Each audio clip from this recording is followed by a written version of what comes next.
Mushoku Tensei is an anime that shows us there's always more gold to be found. The isekai genre is saturated with plenty of titles being mediocre at best. These days, it feels like these series are just being mass-produced to make as much money as possible. Mushoku Tensei, however, has been given a chance to really shine, being given the love, care, and attention that a remarkable series like this really deserves.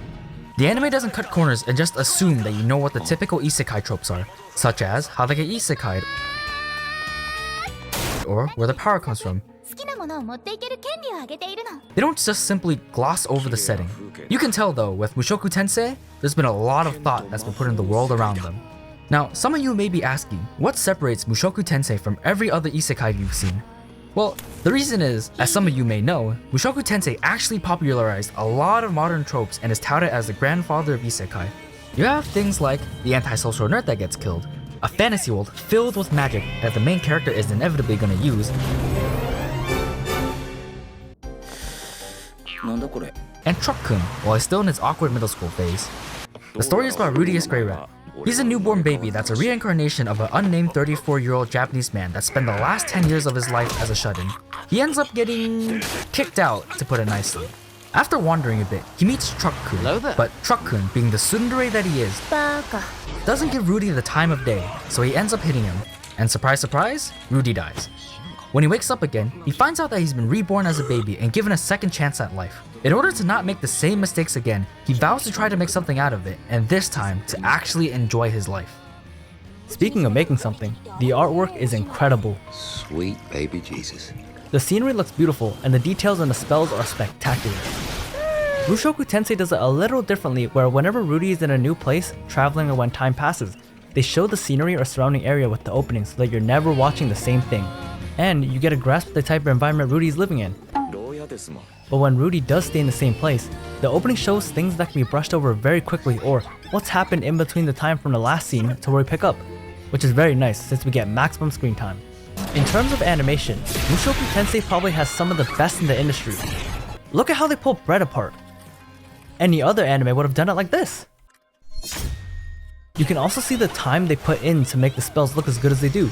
There aren't too many fights in the series, but the amount of effort they put into the animation is incredible. The fight scenes always amazed us when we watched it, and you really feel the intensity and emotions the characters are feeling. They also don't hold back on the gore. People change, attitudes change, details you think are minor aren't so minor, and most things have a purpose. Rudy in his previous life was bullied to the point of becoming a shut-in, giving up on life. That loser mentality turned him into a lazy, good-for-nothing that bangs on the floor for food and does nothing but watch anime, play games, and choke his chicken to hentai all day. But when he reincarnates, who he was and his traumas don't just magically disappear. They carry over. Unlike some other anime where the protagonist suddenly becomes this Chad with love interest flocking around him like seagulls to a Cheeto, or the internet asking for feet pics. If I could buy some feet pics off of you today. He views girls like the love interest in an eroge because he spent a third of his life isolated in his room running the Incel Core i9 processor. My name is Jeff. However, he's given a fresh start with people that'll give him a second chance. He makes a wholehearted effort to better himself, even though he does have some bad tendencies I don't think he'll ever get over. You can see this when Roxy takes him out for the first time. He still has scars from before his reincarnation.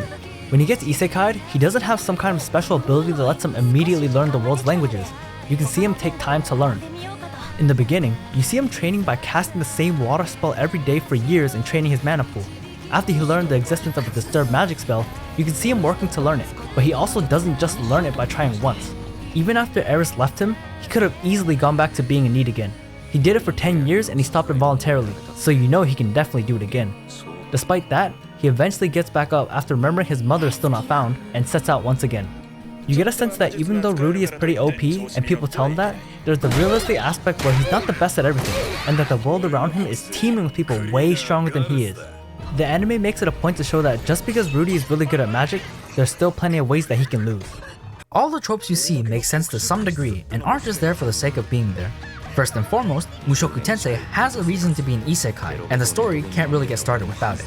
Not to say that it's the only one with a valid reason, but a lot of other isekai mostly just use the isekai trope as a way to have a character that thinks the same way we might, but in a fantasy setting.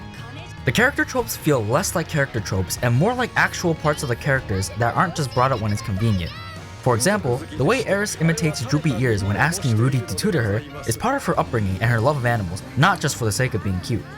Eris also has a tsundere personality because she's just really bad at communicating and would rather hurt the other person than to get hurt herself.